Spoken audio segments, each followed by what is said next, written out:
This is the Vinci Motorbike, and it's a moto or moped style e-bike that was successfully crowdfunded through Kickstarter. It's by far one of the most unique e-bikes we've ever tested. So is it as fast as we expected based on its looks? Let's take a ride and find out.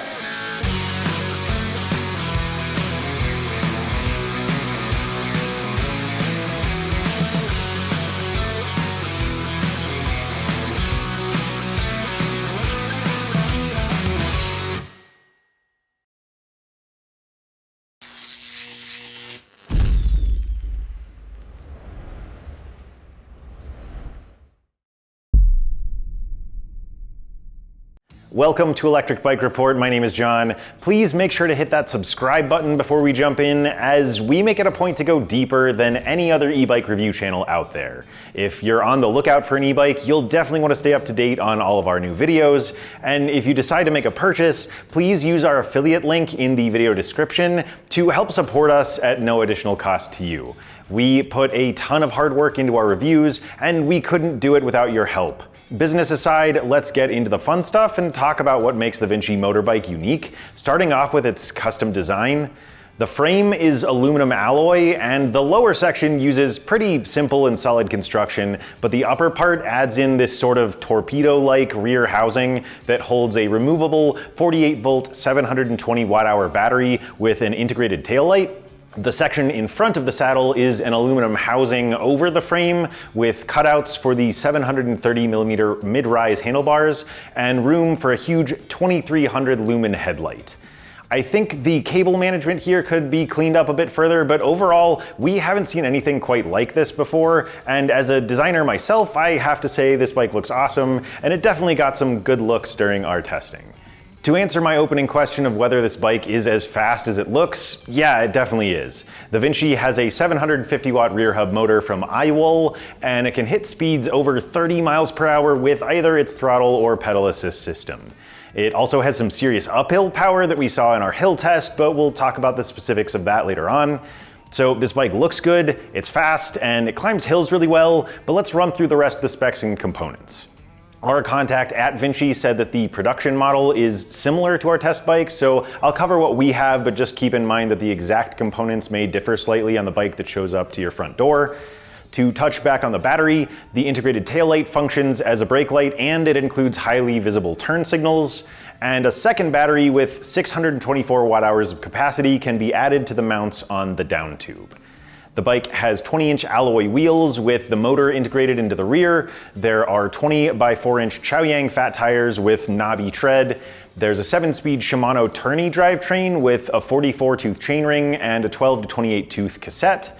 There's a hydraulic disc brake system from XOD with 2-piston calipers and 160mm rotors on both wheels.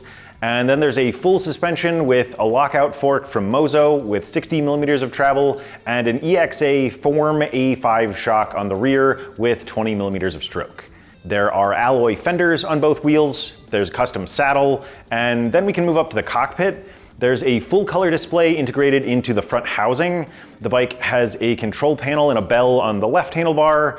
There's a shifter and a turn signal module on the left, along with a half-twist throttle, and then the bike has ergonomic hard rubber grips on both sides. And then to wrap things up, the motorbike weighs around 82 pounds, including the battery. It's UL 2849 certified. It has a total payload capacity of up to 300 pounds, and it comes in 4 color options with either a black or brown saddle. Our test bike is Cosmos Black, but there's also Red Panda, Pearl White, and a standard gray color. That should cover all the bases, so let's jump into our test sections and see how the Vinci Motorbike stacked up. Starting things off with our brake test, we measured the average distance the Vinci Motorbike took to stop. Our tester Griffin throttled up to 20 miles per hour and hit the brakes. We measured how far he traveled, and then we repeated the process 3 times. The bike's average result was 19 feet on the nose, which is a little better than the moped category average of 19 feet 9 inches, and we were honestly a little surprised that it did so well considering its specs. So first, the bike's weight is pretty average when compared to similar bikes we've tested. Second, we were unfamiliar with XOD brakes before receiving this bike. And third, this system uses 160mm rotors, where most similar bikes have 180s. I think the Vinci's super low center of gravity was probably the biggest contributing factor to how well it did here, as this bike is definitely one of the lowest we've seen in this category. Going by the feel of the bike outside of this test, I think this brake system is a good fit. I noticed that the bike could skid for a while if I really clamped down, but I think that was more a function of the tires than the brakes themselves. Overall, the bike did a great job, and we're always happy to see above average performance. Next up is our speed test. Let's take the Vinci out for a quick ride on the bike paths and see how it does, and then I'll see you back here in the studio to go over the results. All right, let's do a speed test here on the Vinci Motorbike. I'm gonna do things a little bit differently. I'm not gonna pedal, so we'll just kick off with the throttle. I will call out the point at which the bike's display reads 20 miles per hour. I don't know if you'll be able to see it since it's flat here. And then I'll let it run out and we'll see what the top speed actually is. So let's start in 3, 2, 1, go. All right, picking up pretty quick. We are at 20 and still climbing. 26, 27, 28, 29. We are at 30, 30.8, 31. Okay, I think we will call it there. I'll see you back at the studio. Honestly, there's not much to add. That test was an absolute blast. Obviously, this bike has some serious speed, all thanks to that 750 watt rear hub motor, and with the bike being as low as it is, I think it even feels faster than it is. It's worth pointing out that the bike's maximum speed is customizable, and there's a QR code above the bottom bracket that takes you to the instructions in the owner's manual. The 31 miles per hour you saw there was the maximum speed, but you can reduce that if you want. And you can also change the intensity of the acceleration, so the standard setting is kind of in the middle, but you can make it punchier or more gradual depending on what you prefer. Our next test is the range test, where we rode the Vinci using only its throttle until the battery ran out of charge. The bike has an advertised throttle range of 25 miles with the included 720 watt-hour battery, and we went 22 miles on some hilly bike paths, so we think the advertised range is close enough. Compared to other moto-style e-bikes we've tested, the Vinci's range is on the lower side, but there are a couple of things to keep in mind with that. First, the difference isn't huge. We're talking between 1.5 and 7 miles. Second, we recently changed our testing method, so we don't have a ton of data to compare to. Third, the other bikes that we do have data for shipped as Class 2 e-bikes with their throttle speed limited to 20 miles per hour, and the Vinci was a heck of a lot faster, so of course it burned through battery power more quickly. In the grand scheme, this bike's battery capacity was on the higher end, so we'd expect it to do better than those other bikes if its top speed limit was the same. Overall, we're satisfied with the Vinci's performance. 22 miles is definitely enough to cover a long commute, and if you need more range, you can always add the secondary battery that I mentioned earlier. By the math, we expect that to add another 19 miles or so to the bike's total range. Our last standardized test is the hill test at Hellhole Trail. I'll pass you over to our tester Justin for this one. He tested the bike's throttle and pedal assist system with the maximum amount of power. Let's go see what happened, and then I'll see you back here soon. All right, here we are on the Vinci, and we'll see how this does. So throttling first on this moped style bike. The display's in kilometers, so sorry about that, but you know, except for our listeners across the pond. So doing pretty good though so far. Just down to 17 kilometers, 16 kilometers right now. Motor feels pretty strong up that first section. Fairly quiet as well. There's a little bit of humming up in the front, but the motor is actually pretty decent. I'll let you listen through this next segment here.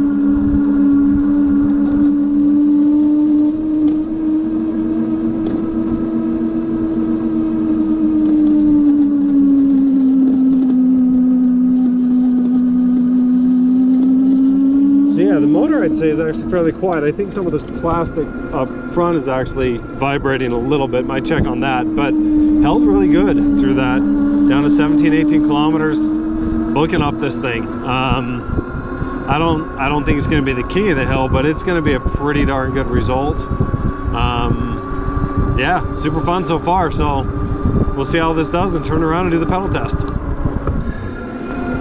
Okay, we're back on my least favorite type of test. That's a moped style e-bike doing the pedal test on the Vinci. I'm in 7th gear so far, and what I like to see here, other than a V-line on my head, is now I don't have to pedal very hard because my leg extension is about 0, and so far it's doing that pretty good. You hear that noise up front and something's rattling up here, but the pedaling side of things is pretty good. I have not had to shift out of 7th, and I'm not breathing hard at all. I'm basically just moving the pedals. Yeah, so it feels pretty good so far. We'll let you listen to this last section here.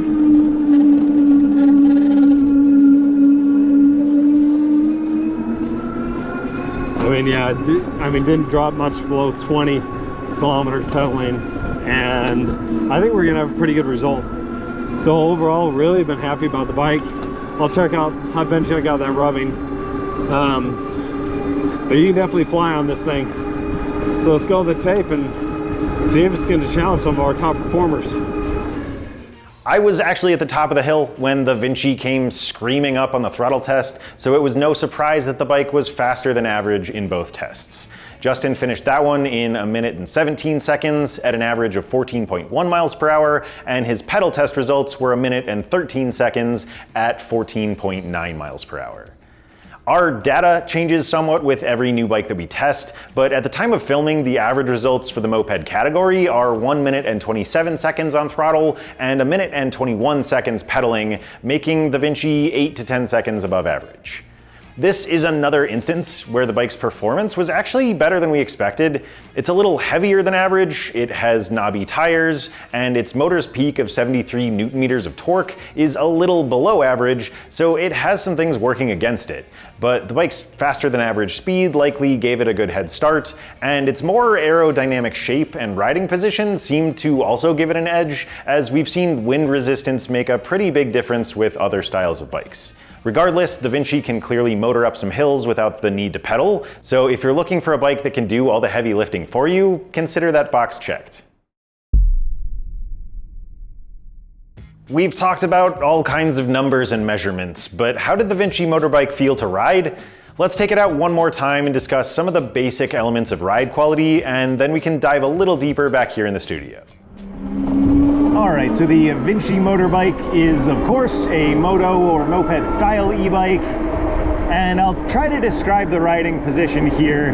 My lower body feels somewhat crouched, just with the relatively low height of the bike and then the location of the pedals, and then my upper body has a little bit of a forward lean, but I feel like the geometry of the bike just kind of encourages leaning in further to that really aerodynamic position, but I will stay more upright so you guys can see what is going on here. In terms of fit and adjustability, the bike is made for riders from 5 foot tall to 6 foot and beyond. There's about as much adjustability as you would expect from a bike of this style, so not a ton, but with these sort of bullhorn handlebars, you can go into this housing and loosen up the standard style stem and rotate the handlebars either closer to you or further away to adjust your reach. But that's really about all of the adjustability that you have on this bike.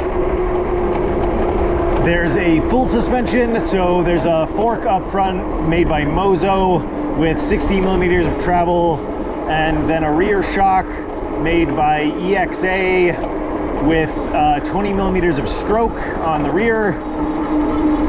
We are rolling on 20-inch by 4-inch fat tires made by Chaoyang, and those have a knobby tread pattern, so you could take this on unpaved surfaces. And you know, with that width, you have solid stability. You can also air down the tires a little bit to give yourself a little bit more cushion. And then we have a 750 watt rear hub motor made by iWool with a cadence sensor. So I'll go ahead and show off the motor engagement, which is something you can adjust on this bike. So I'll slow down a little bit and then I will move the cranks now. So all right, that was, I'd say, around a half turn of the cranks, maybe a little bit more. And you have 5 pedal assist settings to choose from. You can also adjust the intensity of the motor engagement. So, you know, that'll affect how punchy it feels when you are pedaling or using the throttle. But that about wraps it up. So let's bounce back to the studio and chat a little bit more. I'd say the Vinci definitely has a super unique feel in both good and bad ways. On the plus side, I really liked how low and tight the riding position could be. I think it just made riding at full speed even more fun. And the Vinci's handling was a little sharper than most moped-style bikes with dual crown forks, thanks to the standard suspension fork and the cutouts in the front housing.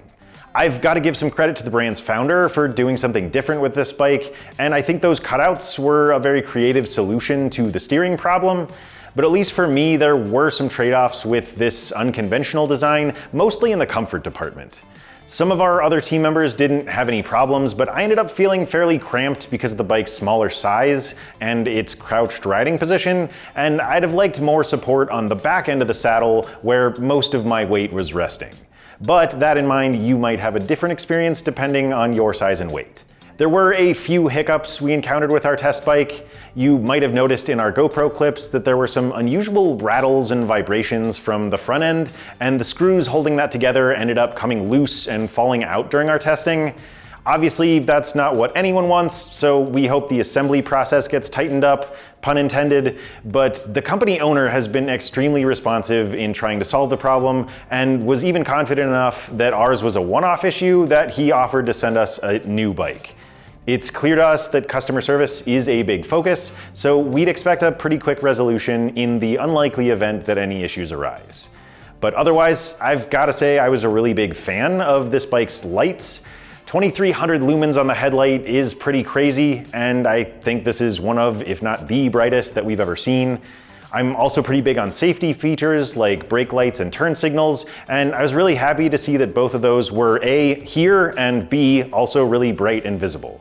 I also really liked the color display and the fact that there were so many things that could be adjusted. The settings menu itself was a little complicated, but I'm glad that there's a guide to explain everything within very easy reach. Overall, the bike's ride quality is a little bit of a mixed bag, but there are definitely some big things to appreciate. I always find it refreshing when I get to test moped-style e-bikes. There's nothing quite like a good adrenaline rush to wake you up. My big takeaways from the Vinci Motorbike are the bike's super cool design and its speed. So if you want to ride fast and look cool doing it, this is probably the bike for you. Looking back at our test results, this was definitely an interesting one. The Vinci did better than average in most of its tests, and more often than not, it did better than we expected based on its specs. I think that goes to show that the whole is greater than the sum of its parts, even if there were a few trade-offs with this design. We encourage the brand to consider increasing their focus on comfort, cable management, and assembly in the future, but all in all, we think they're off to a good start. And even in such a crowded market, I think there's a lot of potential for success with such a cool looking design. If you want to take a closer look at the Vinci Motorbike, we'll leave a link down in the video description, along with a link to our written review at electricbikereport.com. Don't forget to hit that like button if you enjoyed this review. Again, please make sure you're subscribed to the channel and let us know what you think of this bike down in the comments section. But that's all for today. Again, I'm John with Electric Bike Report, and this is the Vinci Motorbike.